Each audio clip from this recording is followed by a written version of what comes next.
자, 13번 문제 한번 시작하도록 하겠습니다. 자, 2교시 13번 문제부터 시작하도록 하겠습니다. 자, 13번 도시 공간 구조 이론에 관한 설명으로 틀린 것은 자, 동심원 이론에 의하면은 주택 지불 능력이 높을수록 고용 기회가 많은 도심 지역과 접근성이 양호한 지역의 주거 입지를 선정하는 경향이 있다. 틀렸죠. 여러분요, 우리가 거기 보시면 주택 지불력이 높을수록 하면 안 되고 낮을수록 주택 지불 능력이 낮은 저소득층일수록 어디 고용 기회가 많은 도심 지역의 주거를 선정하는 경향이 있습니다. 그래서 틀린 지문. 여러분 접근성 양호한 지역 이것도 들어가면 안 돼요. 그래서 1번은 틀린 지문. 하여튼 1번은 정답. 자, 그럼 1번은 누구 이론이죠? 버제스 이론이죠. 언제 나타났죠? 1925년에 나타났습니다. 그래서 튀넨의 고립국 이론을 응용한 도시 토지 공간에 적용한 버제스의 동심원 이론입니다. 자, 버제스의 동심원 이론인데 버제스는 미국의 시카고를 대상으로 했고요. 자, 5번 지문에 보면은 버제스는 도시의 공간 구조, 자, 도시에 있어서의 공간 구조에 있어서의 형성을 우리가 생태학적인 측면에서 도시의 공간 구조 형성을 도시 생태학적인 관점에서 접근했어요. 자, 그래서 여기 도시의 핵심이거든요. 도시의 핵심, 중심 업무 지구, CBD, 도시의 핵심인데, 자, 여기서 밀려나서 두 번째 나오는 게 바로 뭐죠? 퇴폐, 슬럼 지구를 형성하는 점이지대입니다. 점이지대.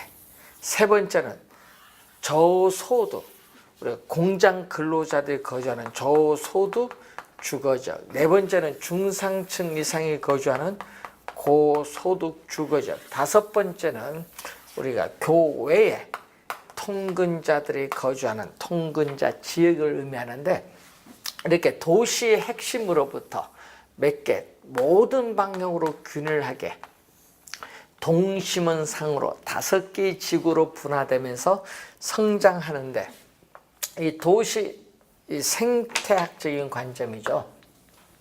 그래서 도시 핵심에서 이렇게 거주지가 분화되면서 들어오는 걸 침입이죠. 그래서 이 도시의 공간 구조 형성을 무슨 측면에서 본다? 거주지 측면에서의 분화 형상으로 보는데, 어떤 지역에 새로운 요소가 개입하는 침입, 그리고 그 지역에 기존의 원주민과 뭐한다? 경쟁을 해서 그 지역이 다른 용도로 바뀌는 천이, 침입, 경쟁, 천이 등의 과정으로 설명하는 게 버제스 이론. 그래서 5번 맞는 지문입니다. 1번 정답이죠. 1번, 5번은 우리가 버제스에 관련된 설명을 지금 한 거고, 이 원을 변형했어요. 이 동심원을 우리가 변형을 했습니다. 변형해서 1939년에 이 미국의 142개 도시의 상세한 주택 임대 자료를 수집해서 분석한 게 바로 누구? 호이트의 선형 이론. 자, 그래서 2번 선형 이론에 의하면은 고소득층의 주거지는 주요 교통노선 동그라미, 교통노선을 축으로 하여 접근성이 양호한 지역에 입지하는 경우에 있다. 그래서 선형 이론을 교통노선, 교통의 축을 우리는 기준하기 때문에 축 이론이라고도 하죠. 축 이론. 그래서 항상 호이트가 나오면 교통망이죠. 동질적인 토지용이 도심에서 시작이 되는데, 그 도심에서 우리는 시작하는데 뭐를 따라서? 교통망. 항상 교통의 축, 교통망을 따라서 도시가 성장하는데 그 모양이 선형. 선형이라는 것은 선은 부채꼴 선자입니다. 그래서 형은 모양 형자죠. 부채꼴 모양. 이것을 우리는 쐐기 형태라고 해요. 쐐기 형태. 쐐기 형태, 웨지라고 하죠. 쐐기 형태. 그래서 부채꼴 모양, 쐐기 형태로 우리가 발전하는 이론입니다. 2번 맞고 3번 선형 이론에 의하면 도시의 주거 공간 유형을 결정하는 관건은 높은 주택 가격을 지불할 수 있는 고소득층에 있어서의 주거지에 대한 입지 선택 능력이라고 보는 거죠. 맞는지는. 네 번째, 다 핵심 이론인데, 자, 이 동심원 이론을 우리가 보완을 하죠.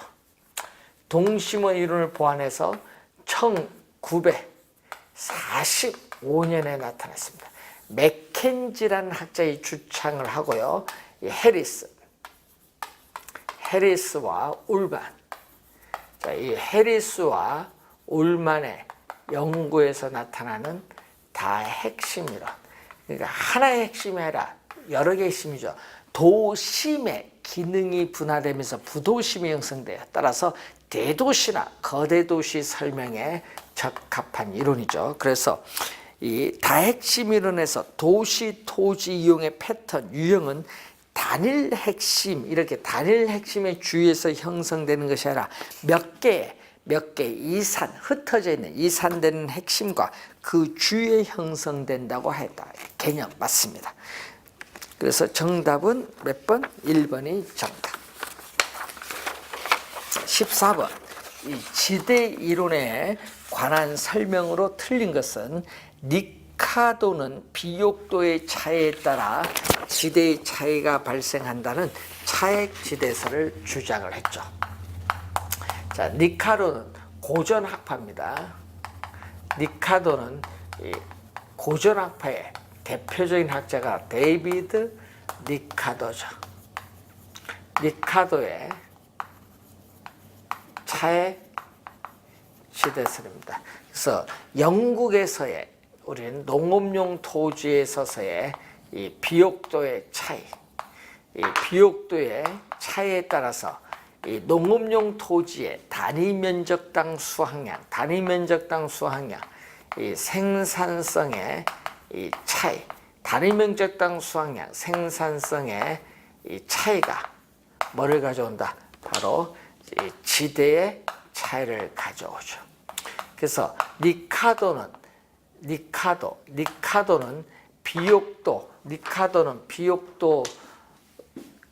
비옥도 자체가 아닌 비옥도의 차이에만 중점을 두는 한계를 가지고 있습니다. 자, 그래서 1번 맞는 지문이죠. 비옥도가 포인트고, 2번 마르크스는 토지 소유자는 단지 토지를 소유한다는 그 자체로 인해서 지대가 발생한다는 우리가 절대 지대설을 주장했죠. 그래서 마르크스는 자본주의 경제 체제 하에서 토지가 사유화됨에 따라서 우리는 절대 지대가 발생을 하는데, 그래서 이 토지 소유 자체, 이 토지 이 소유 자체가 지대를 발생시키는 원인이라 주장을 하고요. 아무리 한 개지 밖에 있는 토지라 할지라도 토지 소유자가 요구하면은 어떻게 돼요? 지대를 지불해야 돼요. 그래서 한 개지에서도 지대가 발생한다고 주장한 게 마르크스. 2번 맞고 3번 리카도의 차액지대에서는 한 개지에서도 지대가 발생한다. 리카도는 이 한 개지를 우리는 열등지인데, 리카도는 한 개지를 토지의 생산성이 가장 낮은 토지입니다. 토지의 생산성이 가장 낮은 토지로서 이 생산물 가격과 생산비가 일치를 하기 때문에 우리는 지대가 발생하지 않는다. 지대가 제로다. 발생하지 않는다고 주장을 하죠. 그래서 3번 정답. 튀넨의 입지 이론에 따르면 토지의 비옥도가 동일하다. 토지의 비옥도가 동일하더라도 위치에 따라 지대의 차이가 발생하죠. 자, 튀넨의 우리는 위치 지대설이죠. 자, 취인의 위치 지대설인데, 자, 지대는 토지의 비옥도만이 아닌 위치에 따라 지대가 우리가 발생한다는 위치 지대의 개념을 통해서 현대적 입지 이론의 기초를 제공한 학자죠. 그래서 우리가 니카도의 이론, 니카도 이론에 뭘 넣는다? 위치를 우리는 더해준 이론이죠. 지대는 비옥도만이 아닌 위치에 따라 지대의 차이가 발생한다는 위치 지대의 개념을 도입을 했습니다. 자, 4번 맞고, 헤이그는 교통수단이 양호하면은 마찰 비용이 적게 되기 때문에 어떻게 돼요? 교통비에 절감되는데, 이때 교통비 전략액이 지대가 된다. 자, 헤이그죠.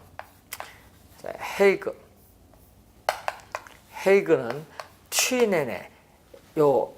튀넨의 이론을 일반화시켰죠.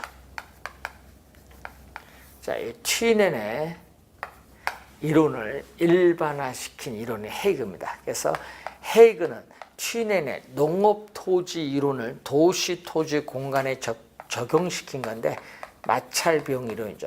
자, 중심진 시장에 도달할 수 있고, 이 교통비를 전략할 수 있다.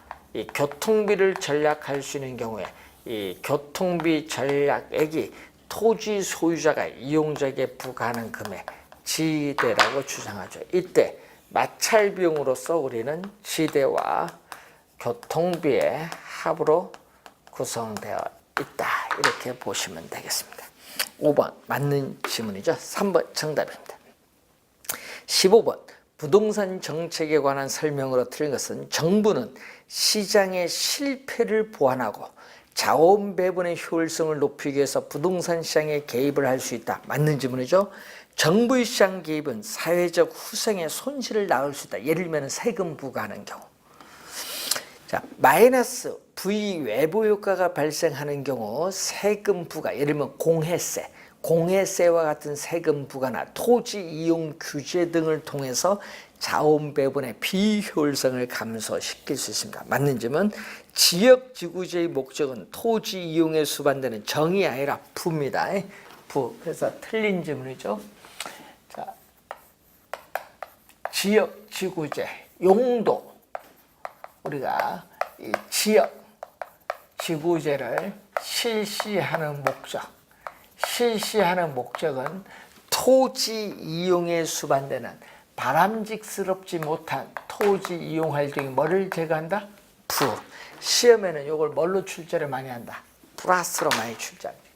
정으로 많이 출제하는, 정이 아니라 부의 마이너스 외부 효과. 부의 외부 효과를 감소시키는 것은 한정된 토지를 합리적, 효율적으로 이용하는 데 목적이 있어요. 그래서 4번 정답, 정이 아니라 부입니다. 5번 공원 등과 같은 공공재인 경우에는 과소 동그라미, 과소 생산에 문제가 발생하기 때문에 정부는 적정한 양의 공공재를 공급하기 위해서 시장에 개입할 수 있죠. 그래서 여러분 시험에 매년 출제되는 게 요거죠. 정부에 있어서 뭐를 출제하는 거야? 정부의 시장 개입을 출제하잖아요. 정부가 왜 부동산 시장에 개입을 하느냐? 요즘 뉴스 많이 나오죠. 왜 개입해요? 뭐 여러 가지 많잖아요. 뭐 투기, 지금 부동산 가격이 투기로 인해서 급등하기 때문에 주택 가격을 안정시키기 위해서 개입하잖아요.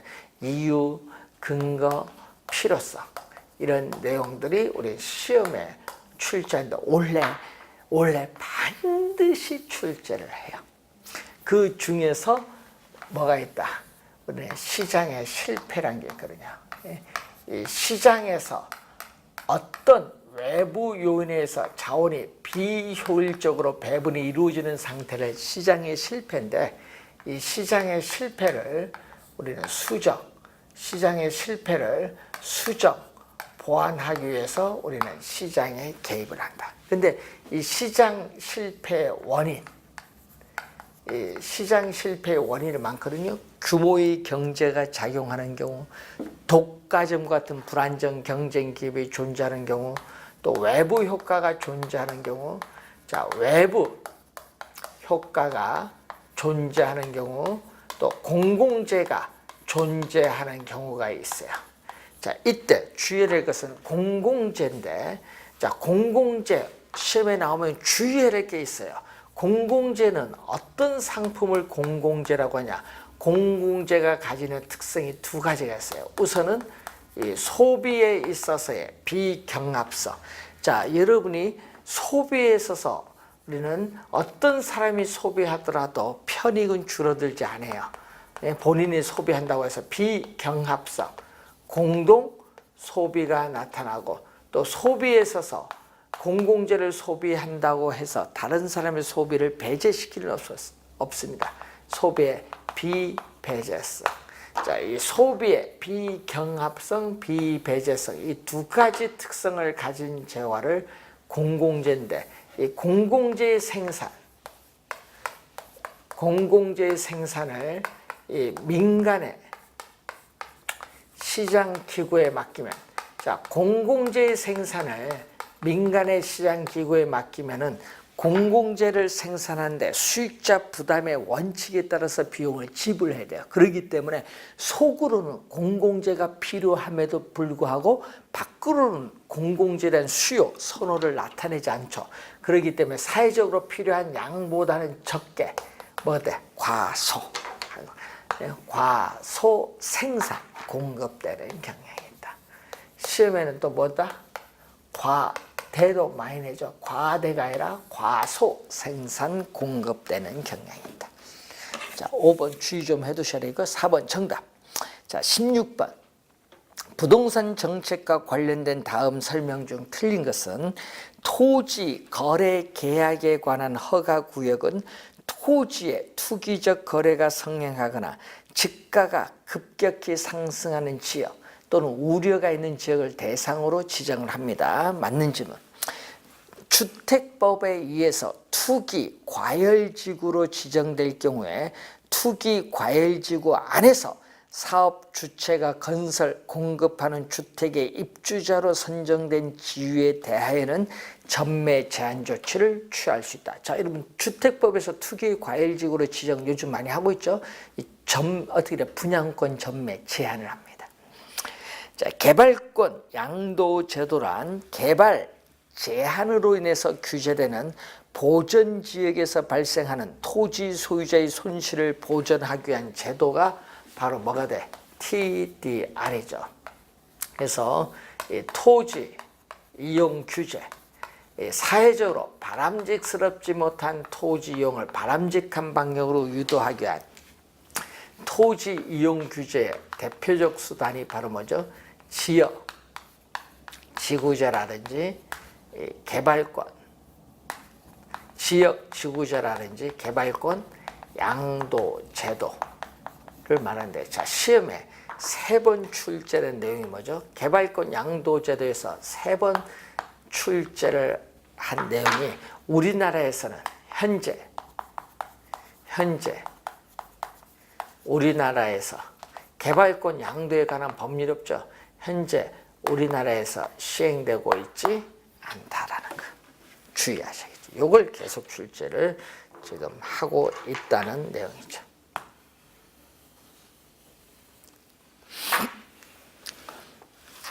자, 4번 토지은행 제도는 미래 동그라미, 미래 용도를 위해서 정부가 미리 저렴한 가격으로 미개발 토지를 대량으로 구입을 합니다. 그래서 비축하는 직접적인 정부의 직접의 동그라미. 또 시험 문제 또 요걸 진짜 또 많이 해줘. 정부에 있어서의 시장 개입. 또 시험 문제 또 올해 또 출제가 또 예상되는 거죠. 정부의 시장 개입의 방법. 항상 요걸 잘 구별해야 돼. 정부가 부동산 시장에 직접 개입을 해서 우리는 수요자와 공급자 역할을 적극적으로 수행하는 게 있고, 또 시장의 기구의 틀, 골격을 유지하면서 시장 기능을 통해서 초기에 정책적 효과를 달성하자는 간접 개입이 있죠. 자, 간접 개입은 취득세, 재산세, 종합부동산세, 양도소득세와 같은 세금을 부과한다든지, 또 임대료에 대한 또 뭐를 보조금을 우리가 지급을 한다든지, 개발이익 환수에 관한, 이게 여러분 요즘 계속 출처죠. 개발이익 환수에 관한 법률에 의한 우리가 개발 부담금을 우리가 부과를 한다든지, 그리고 우리 토지에 대한 정보를 창출해서 제공하는 행정상 지원도 해줄 수 있고, 최근에 금융기관을 통해서 정부는 개입을 하죠. 금융상 이 지원이나 규제를 할 수 있는데, 대표적인 요즘 뉴스에 나오는 담보 인정 비율 LTV, 총부채 상환비율 DTI가 대표적인 금융상 지원 규제 방법인데 간접 개입입니다. 자, 직접 개입은 지금 문제에서 나온 토지 우리가 비축제도. 자, 토지 비축제도를 우리는 토지 은행 제도인데, 한국 우리 토지주택공사에서 법적으로 토지 비축 업무를 부여받아 현재 시행되고 있죠. 항상 최근의 시험은 이 개념이 많이 나오는데, 항상 무슨 용도? 미래의 용도입니다. 미래의 용도라는 거. 미래의 우리가 용도를 의미한다. 자, 행복주택은 공공주택인데 건설 공급은 정부가 부동산 시장에 간접이 아니라 뭐죠? 행복주택, 공공주택을 공급하는 거죠. 저소득층에 주거 안정을 위해서 공공주택이나 행복주택을 건설 공급하는 것은 무슨 개입? 직접 개입입니다. 토지 수용, 공공투자 사업이라든지 우리가 수용 방식, 이런 것은 전부 직접 개입입니다. 그래서 정답은 5번이 정답.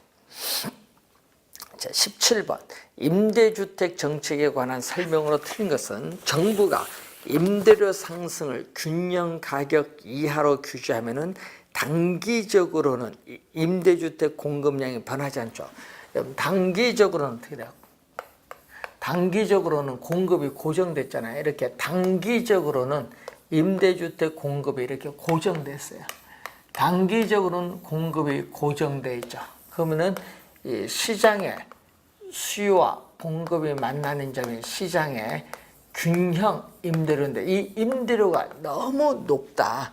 이 임대료가 너무 높기 때문에 이 임대료보다 낮은 수준, 너무 높기 때문에 이 임대료보다 낮은 수준에서 규제를 하는 거죠. 규제를 하면은 공급량 자체가 고정된대요. 규제하기 전에는 요거 곱한 요게 총 수입이야. 그럼 규제를 하게 되면은 요 규제 임대료와 거래량 곱한 요게 총 수입이 돼 있죠. 그렇기 때문에 어느 부분? 이 노란 부분. 이 노란 부분이 원래 임대인이 총 수입에 들어가는데, 이것이 규제를 하면은 임대인에게서 임차인에게로 100% 어떻게 돼요? 우리는 소득이 재분배되기 때문에 사회 전체적으로 효율성이 없어요. 효율성, 사회 전체적으로 효율성의 상실이 없기 때문에 단기적으로는 임대료 규제의 효과가 충분히 발휘한다. 임대료 공급량이 고정되어 있기 때문에 임대료 규제의 효과가 충분히 발휘되고 있다. 충분히 발휘되어 있다고 우리는 말할 수 있습니다. 그래서 1번 맞는 지문. 2번 임대료 상한제 실시는 공급은 이렇게 고정됐죠. 자, 여러분이 요 빨간 선이 법이 허용하는 범위 내에서 받을 수 있는 최고의 임대료죠. 이 임대료가 임대료의 상한선이죠. 상한가격. 임대료 상한제를 실시하면은 공급은 고정되는데 수요 곡선과 만나는 점, 이게 수요량이죠. 그래서 수요량이 공급량보다 큰 것을 우리는 초과 수요죠. 초과 공급이 아니라 초과 뭐가 발생한다? 수요가 발생합니다. 2번 틀린 지문. 정답이 되겠습니다. 3번 정부가 저소득층의 주거 안정을 위해서 공급하는 국민 임대주택의 임대료가 시장 임대료보다 낮다면 임대료 차익만큼 임차 가구에게 주거비를 보존하는 효과가 있다. 자, 이 얘기죠. 국민임대주택이 공공주택입니다. 자, 이 국민임대주택이 공공주택인데 이 공공주택을 공급을 합니다. 자, 이때 공공주택을 공급을 할 때는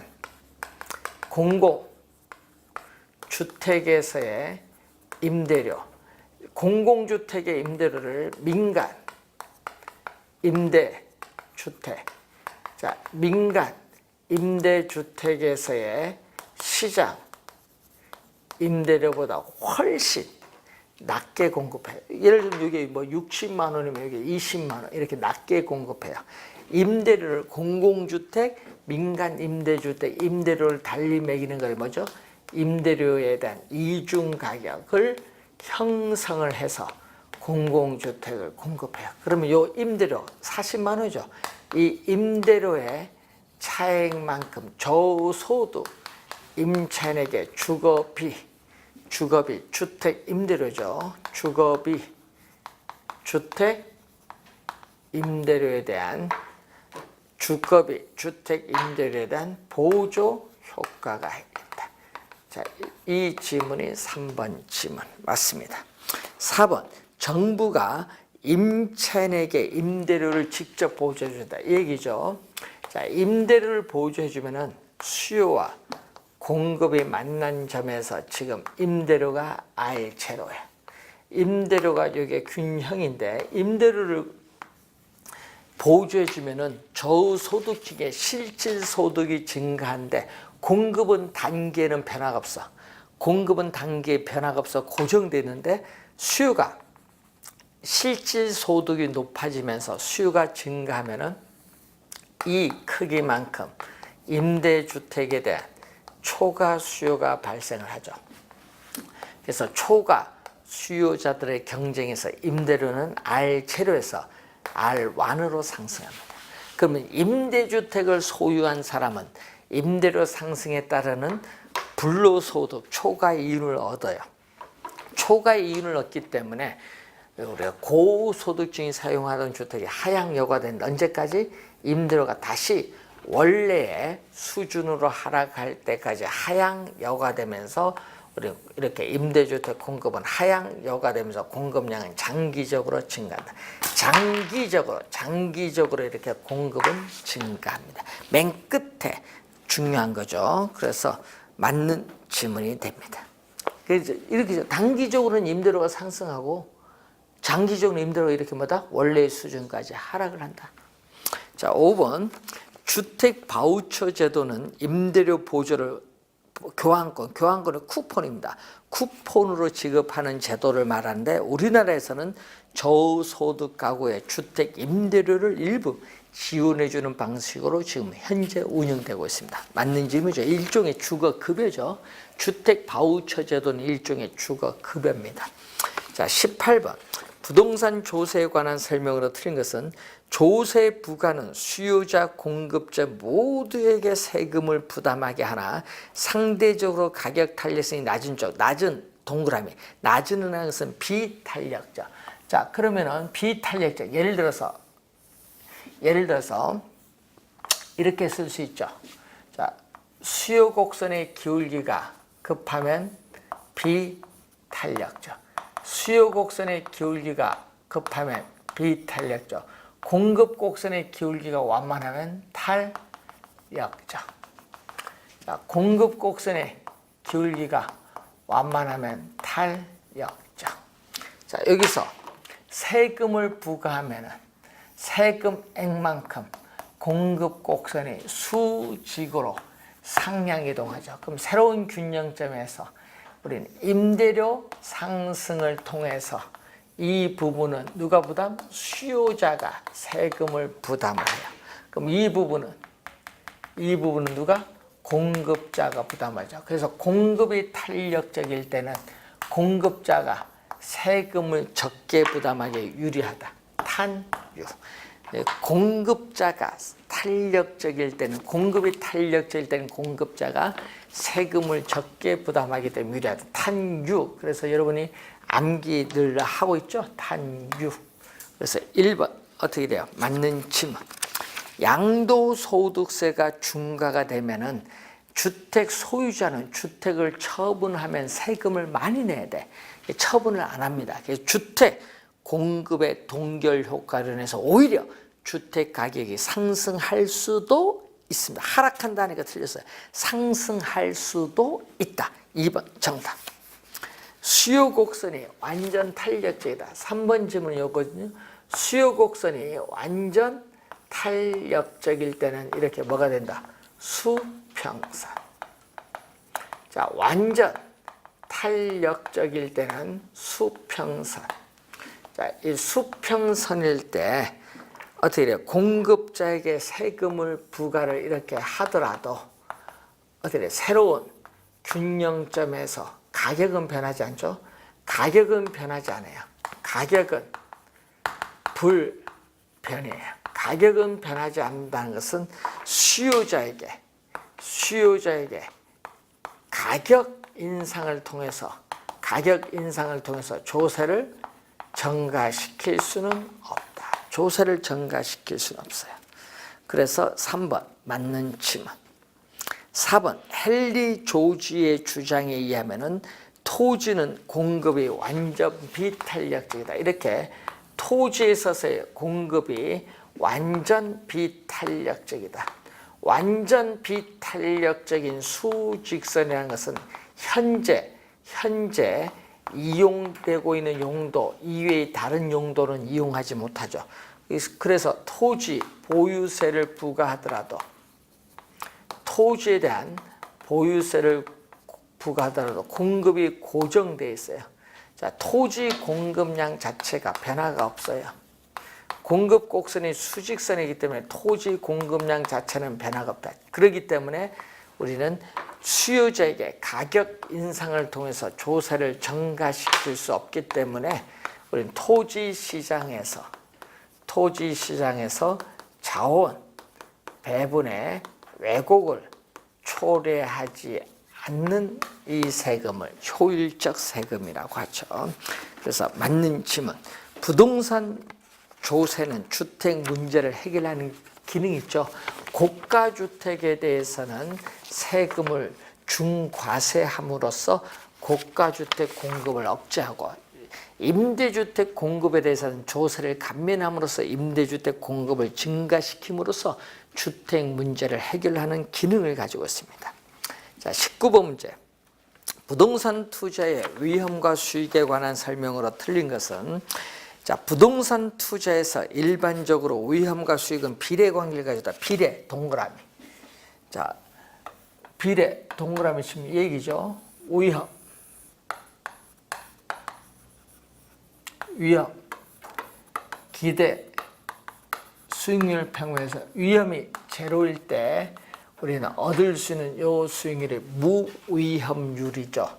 이렇게 위험이 높을수록 수익률도 어떻게 이렇게 증가하죠. 일반적으로 위험과 수익은 비례 관계가 있습니다. 비례는 플러스입니다. 플러스. 비례 동그라미. 비례는 플러스. 만든 점은. 요구 수익률은 투자자가 대상 부동산에 자금을 투자하기 위해서 충족되어야 할 최소한의 수익률, 최소의 동그라미.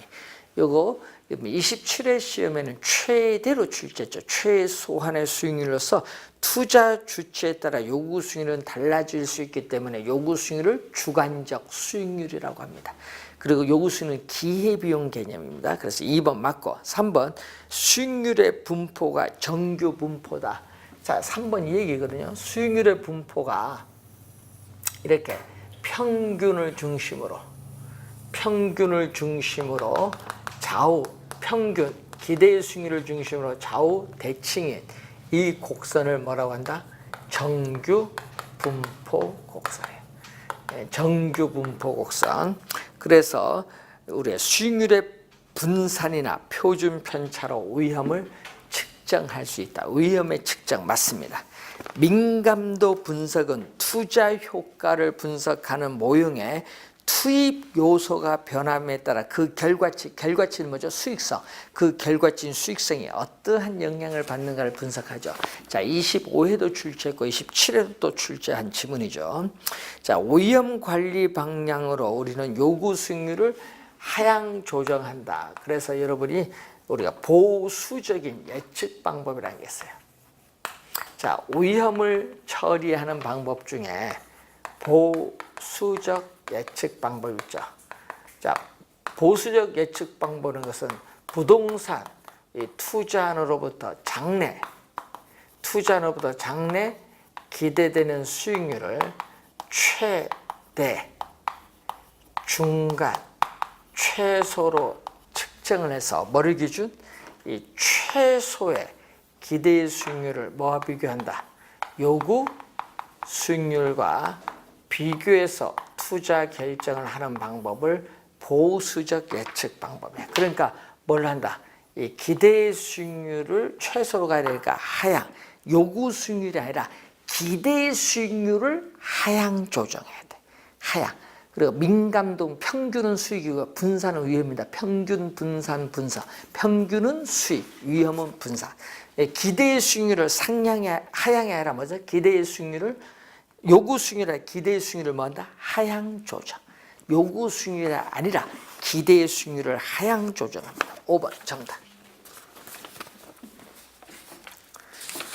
자, 20번 문제.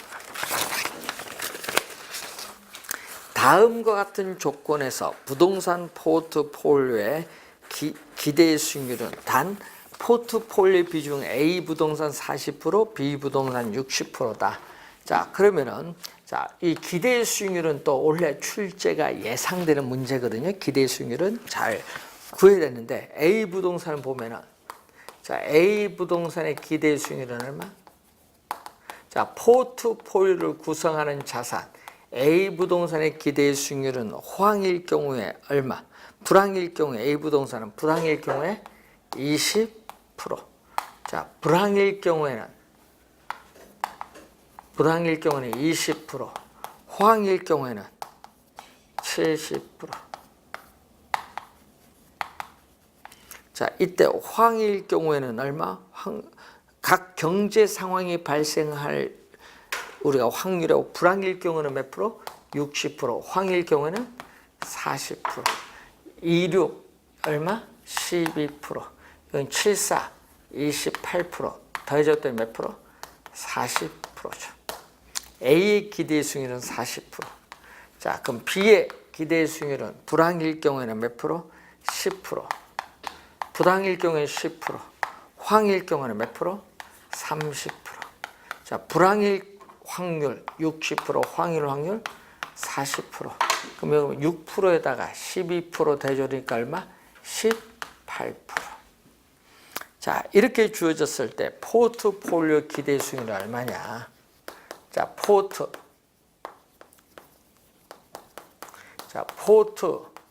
포트폴리오의 기대 수익률은 포트폴리오 구성하는 개별 자산 A의 기대 수익률 몇 프로? 40%. 이건 A. B의 기대 수익률 몇 프로? 18%.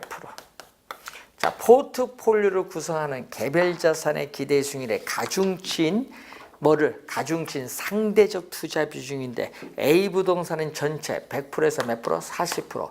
B 부동산 전체 100%에서 몇 프로? 60%죠. 그럼 44, 16 플러스 여기는 얼마? 86, 48, 48에 10.8%, 10.8% 하니까 얼마? 26.8%가 구하고 정답. 26.8%. 3번 정답이 되겠죠. 기대 수익률을 구하는 건 상당히 중요합니다. 21번. 다음은 임대주택의 1년간 운영 실적에 관한 자료이다. 이와 관련하여 틀린 것은 자, 호당 임대료가 얼마죠? 1,000만 원. 자, 호당 임대료가 1,000만 원. 자, 호당 임대료가 1,000만 원인데 몇 호? 우리가 40호가 주어졌죠. 자, 40호가 주어졌어요. 자, 이때 임대 가능 호수는 40호니까 얼마죠? 4억이죠. 4억 원이 가능 총소득 최대의 임대료 수입인데 여기서 공실률은 몇 프로? 10%. 4억 원에 10%, 10%는 얼마? 0.1 곱해줬더니 4천만 원. 4천만 원을 공제 주고 기타 소득은 없죠. 그러면은 유효 총소득, 공시를 고려한 임대료 수입은 3억 6천만 원. 3억 6천만 원이 유효 총소득 1번 맞고 2번 순영업소득은 여기다가 뭘 뺀다? 운영비용 1,600 얼마죠? 1,600만 원 빼죠. 자, 여기서 1,600만 원을 운영비용, 영업경비 비용을 공제해 주면은 3억 4,400만 원. 3억 4,400만 원이 순영업소득. 이게 2번 질문 맞습니다. 여기다가 뭐를 뺀다? 여기다가 원리금 상환액. 자, 거기서 원리금 상환액 나왔어요. 원리금 상환액 얼마? 9,400만 원. 이건 원리금 상환액입니다. 원리금 상환액. 원리금 상환액이 부채 서비스액이거든요. 그럼 빼주니까 얼마죠? 2억 5천만 원. 2억 5천만 원이 세전 현금 수지. 세전 현금 수지 2억 5천만 원 맞죠? 영업소득세는 얼마? 영업소득세는 순 영업소득 3억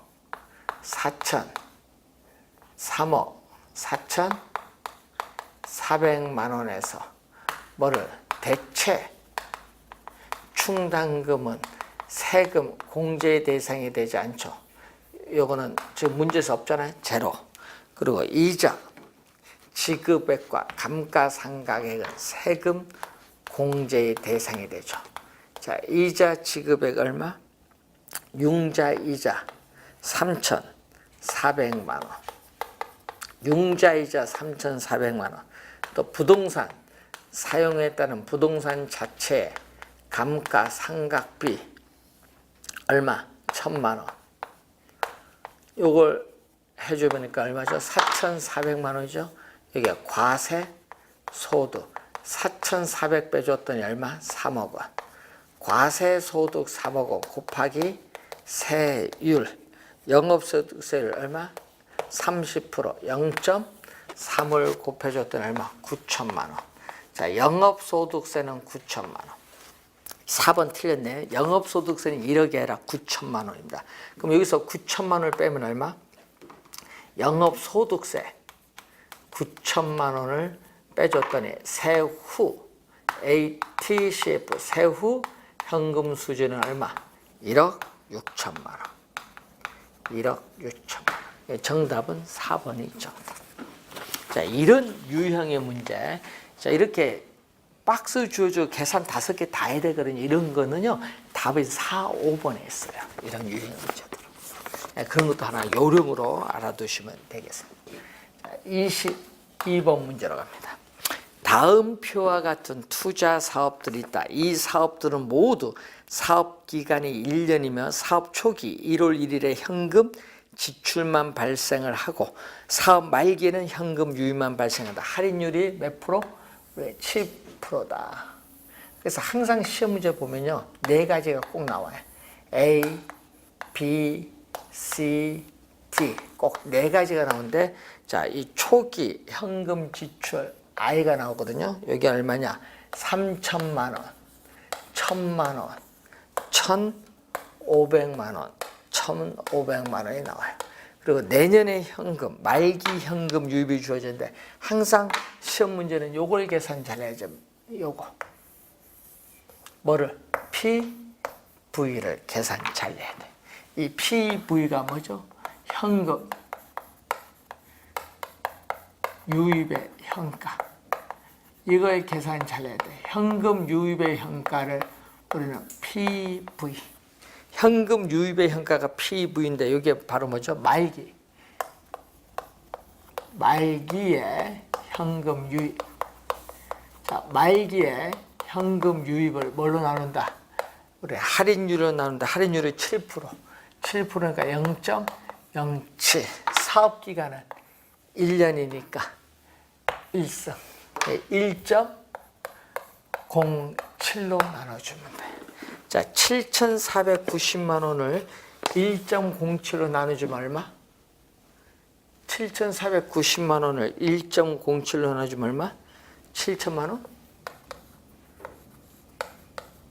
그리고 2,675만 원을 얼마? 1.07로 나누면 이건 얼마가 돼요? 전체계산 계산하면은 뭐 2,500 되나? 그리고 3,210만 원을 나눠주면 이건 3,000만 원이 되나? 자, 그리고 4,815만 원을 또 1.07은 4,500만 원.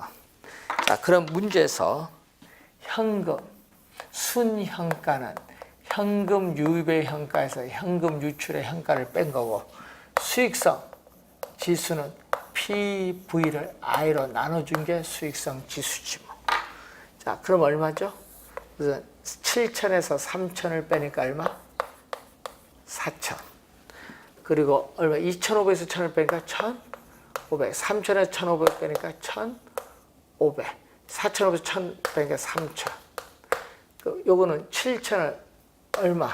3,000은 3분의 7. 2,500을 1,000은 2.5. 요거는 1,500, 3,000은 1,500 나누면 2.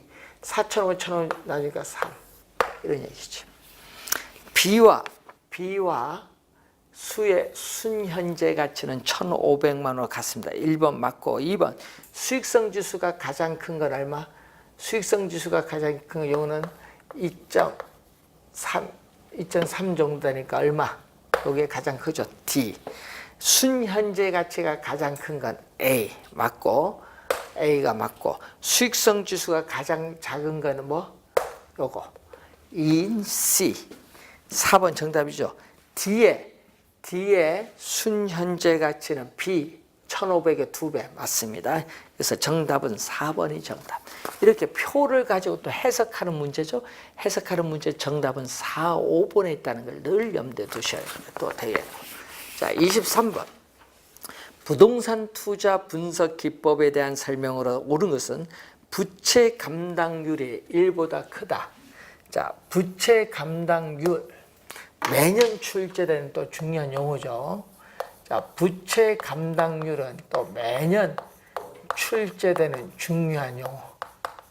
부채 감당률은 순 영업소득. 자, 순 영업소득이 부채 서비스의 원리금 상환액의 몇 배가 되는가 측정하는데, 이 값이 1보다 크다는 것은 순영업소득이 부채 서비스의 원리금 상환의 값보다 남는 금액이 있다.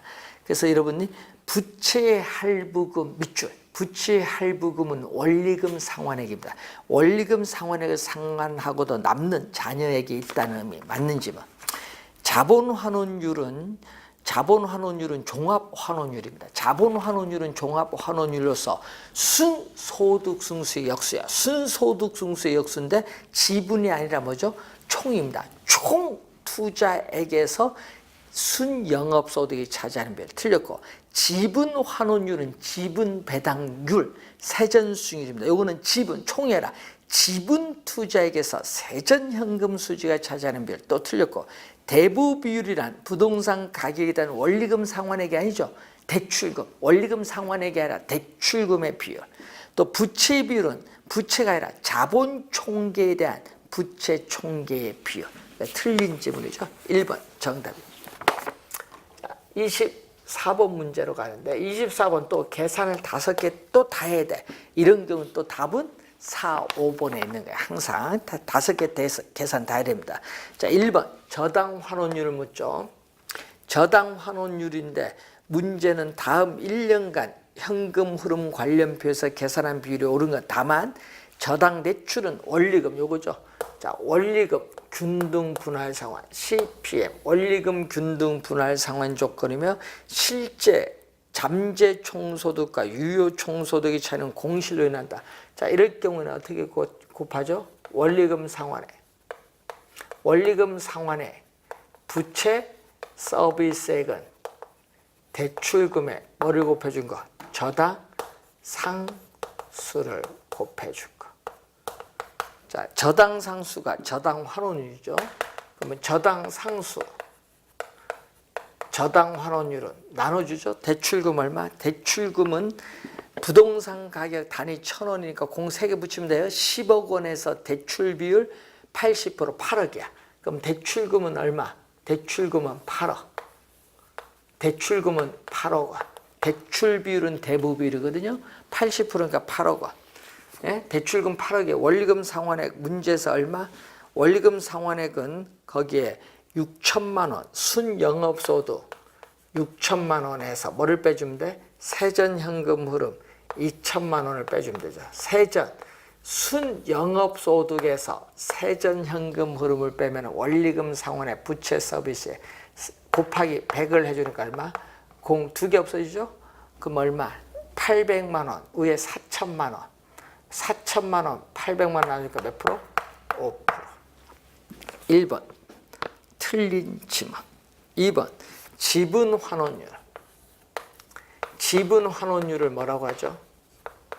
지분 환원율은 지분 배당률 또는 세전 수익률로서 세전 현금 수지 승수의 역수. 세전 현금 수지 승수의 역수니까 총 투자액이 아니라 뭐가 들어야 된다?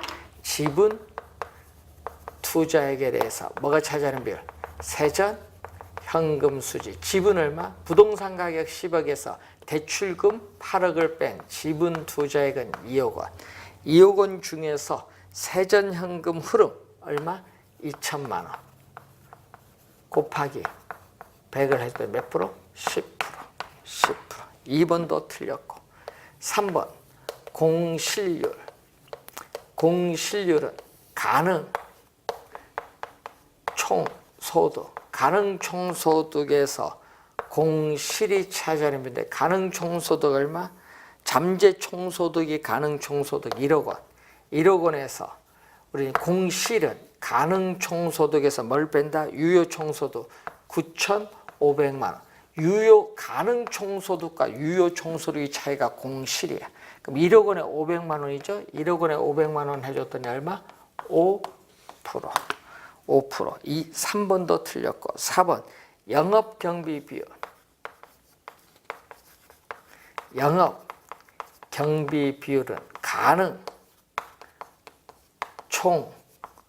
총소득에서 영업경비가 차지하는 비율. 가능 총소득은 얼마? 1억 원. 가능 총소득 이거는서 영업경비는 유효 총소득 9,500만 원에서 순영업소득 얼마? 6천만 원 빼면 되겠죠? 6천만 원 빼니까 얼마? 3,500만 원. 3,500만 원이죠. 1억 원에서 3,500만 원이니까 1억 원에서 3,500원이니까 몇 프로? 35%. 그래서 4번도 틀렸고 5번 자본 환원율은 종합 환원율이죠. 자, 자본 환원율은 종합 환원율로서 순소득 승수의 역수. 총 투자액 얼마? 10억 원. 총 투자액에서 순영업소득 얼마다? 6천만 원이 차지하는 비율. 곱하기 100을 했더니 몇 프로? 6%. 5번 정답이 되겠습니다. 자, 이렇게 해서 여러분이 하여튼 이렇게 또 박스 주어졌을 때 계산 5개 다 구하는 문제는 또 4, 5번에 정답이 있다는 걸 늘 염두에 두시면 되겠습니다. 자, 잠시 쉬고 25번 문제부터 풀이를 하도록 하겠습니다.